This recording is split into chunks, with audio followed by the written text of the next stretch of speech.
This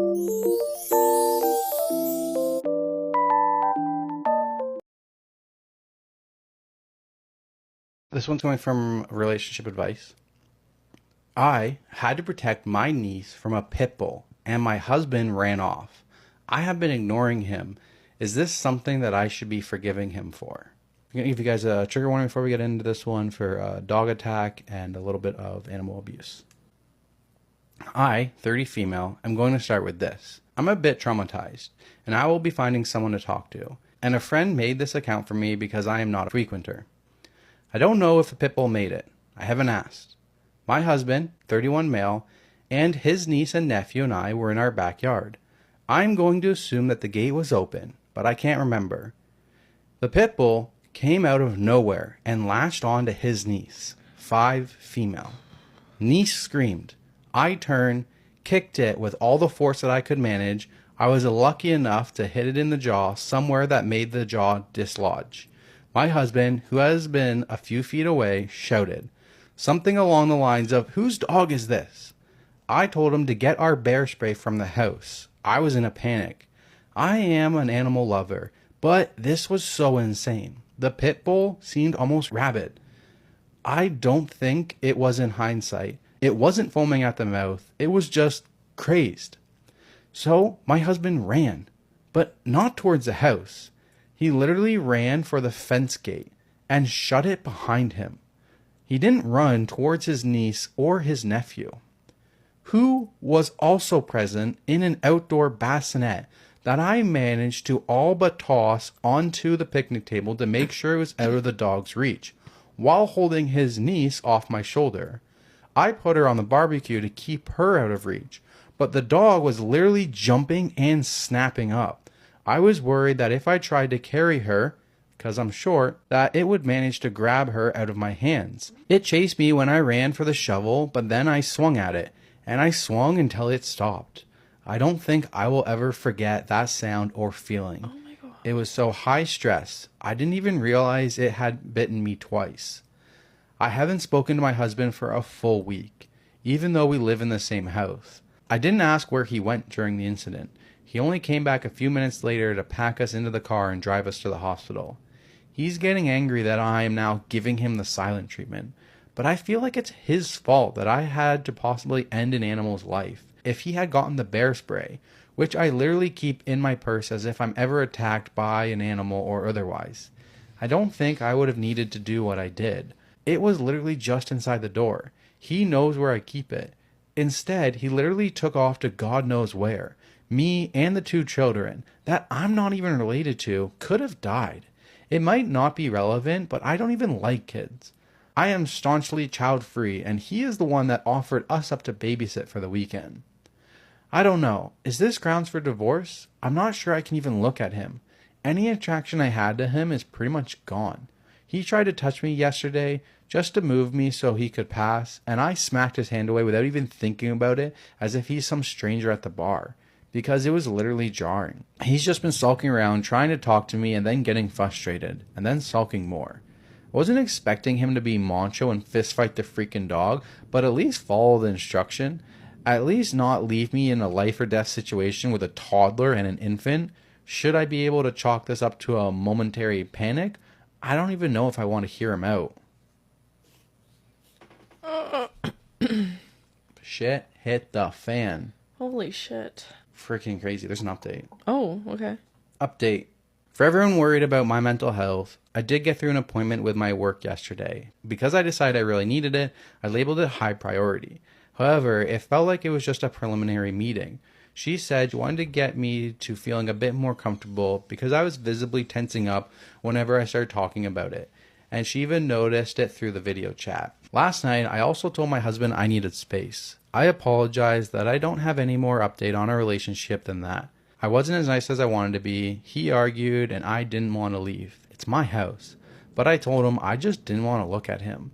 That I couldn't look at him. He cried, and I hate that I feel apathetic towards it. I haven't slept well, so I'm just not sure if I'm overly tired or if I'm still shaken.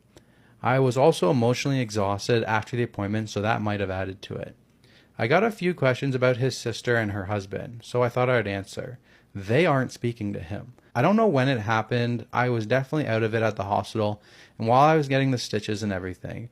But I do think after I was done blubbering and trying to explain how something so terrible happened to their little girl under our watch, they apparently asked him where he was.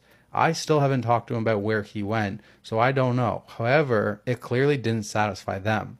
His niece just got out of the hospital yesterday, so that really triggered everything and a lot happened. I had sent flowers, a bear, and this one toy thing that she'd been asking about. I didn't go to the hospital though. I was scared seeing me would make her nervous.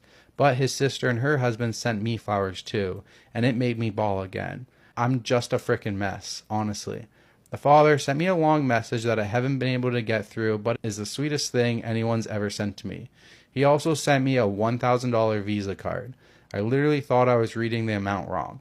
They are good people, and I still feel terrible. I couldn't have done more for her. Everything's just replaying in my head. Anyway, I obviously haven't looked into filing yet, but I am not against the idea of it, and it really did help me feel better about wanting to divorce over this. I know fight or flight can't be helped, but now I think I realize that it's okay not to be with someone who would leave you behind. I think I can say I'm a fighter. I want a fighter with me. Maybe he'd be better off with a runner instead too. Then he at least wouldn't be leaving someone behind. I don't know.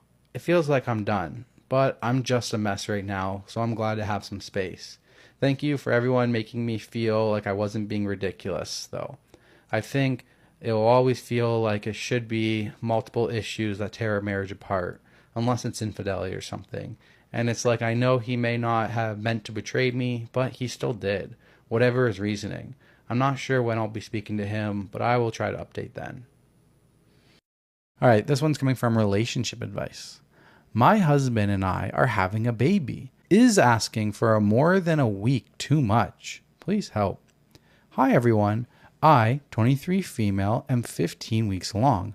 My husband, 25 male, and I have just started talking about the appointments/schedules going on until the end of the year. The baby is due in November. We found out I would not be getting paid maternity leave, but he would be getting paid paternity leave for up to 4 weeks. I've already started saving up for when I will be out of work for 3 weeks after the baby. I do work from home, and I didn't really think it would be a problem for him to help me out for 3 weeks while I healed, and then let me readjust for a week while I try to transition back to work. His response that he'd be happy to take 1 week off, but if he needed, he could take 2. His reason was that 2 weeks was $2,000 that he would already be missing out on and didn't feel comfortable losing anymore. A few key details before I get into the juicy part. We've been married for 5 years. Just got married in May. Yes, we had issues before the baby, and no, the baby was not planned. I had pre-existing health issues on top of being diagnosed with hyperemesis gravidarum. Let me see. Guys, we're gonna get Google to help with this. Hyperemesis gravidarum. That's what it is, guys. You heard it there. That has sent me to the ER 4 times already. He does new construction plumbing, so he's paid per project. But if he were to be working at the shop on a rainy day/low inventory, then he makes $15 an hour, and that's what he'd be getting paid during the paid leave. We already have 3 ginormous dogs that I take care of 80% of the time on top of all of the vet visits/grooming. I feel that these are important tidbits so that you can better understand where I'm coming from. All I could do in response was sit here and cry. It hit me that I would honestly be doing this alone. I had already come to terms with that once he went back to work. I wouldn't be getting much help from him since he does work a job that is manual labor, and he already is exhausted without having a baby around. I told him that at this point, I'd rather him just take the day off for the birth and I'd handle the rest. I explained that a week was hardly anything, and if I was expected to be okay with just that, then I'd rather take nothing. I've already been looking around care.com and Rover to help find someone that will help with the baby and the dogs. I don't have anyone else but him since both of our parents work and we don't have any other family near us. I now feel selfish because he got upset by what I said and he said, the baby isn't even here yet and I already feel like a deadbeat. I can't find anything online that says that if a week is enough or not, and now I feel horrible because I can't get past the emotional part of the situation. Someone please tell me if I'm wrong or something because I really don't know what to think anymore. This one's a little bit tough because you kind of need the money, right? Like, it seems like they need the money. Am I the asshole for telling our server she had a beautiful scalp at my wife's birthday dinner? This happened before the coronavirus was a thing. Sorry, this was posted 4 years ago, so... This happened before the coronavirus was a thing, in case you're wondering. Obviously, right now we're staying in as much as possible and supporting local businesses through takeout and delivery. This was over a year ago, and my wife won't let it go. I'm looking for some external input. I took my wife to our favorite local spot for her birthday. Everything was good, as usual, but we had a server neither of us had seen before with a somewhat striking appearance. She was completely bald. Normally, I wouldn't say anything about something like this, because I'm afraid of being rude, but towards the end of the dinner, the server made a joke about she and I having the same haircut. I'm bald. I said something along the lines of, I don't mean to be rude, but I'm curious. Are you bald by choice? It turns out she was, which was a great relief to me since I didn't want to pry into it if she was sick or involuntarily bald for some reason. She was more than happy to talk about it and told me all about how she'd always loved bald heads and wanted to try it. She said she got positive feedback and just kept her head shaved. I told her I loved that and I thought women could look very beautiful bald, even though it's not something you see often. I told her she had a great head shape for it and joked about offering razor recommendations. It was light conversation, and that was the end of it. For the rest of the meal, my wife was silent. I could tell something was wrong. When we got to the car, there was a moment of pause between us, and I asked if something was wrong. She replied, "Are we going to stop at Walgreens and pick up some clippers?" I asked her what she meant, and she said, obviously, since I was enthralled with our server's shaved head, she had something to win with her husband's attention back. I was quote-unquote blatantly flirting with our server, apparently. It spiraled into a huge fight with my wife, accusing me of wanting to experiment with an exotic-looking woman because I was tired of my boring old wife. I can't deny that in the moment, I probably looked like I was flirting with our server. It was not intentional, but I guess I realized how it could have seemed inappropriate at my wife's birthday dinner. I did find her attractive, but my wife will always come first. I'm attracted to her and I love her. That's why I married her. Even now, she makes little references like, I guess I'm not as interesting as a bald goddess. Or, does this look good on me, or do I need to show off my scalp? So am I the asshole for this? I just want things to be okay. I've tried apologizing, but nothing will stop it. No, it's He's wholesome. not the asshole, and I love how she's being petty and continuing on with the jokes, but I don't think he was the asshole. I think he's just making friendly convo.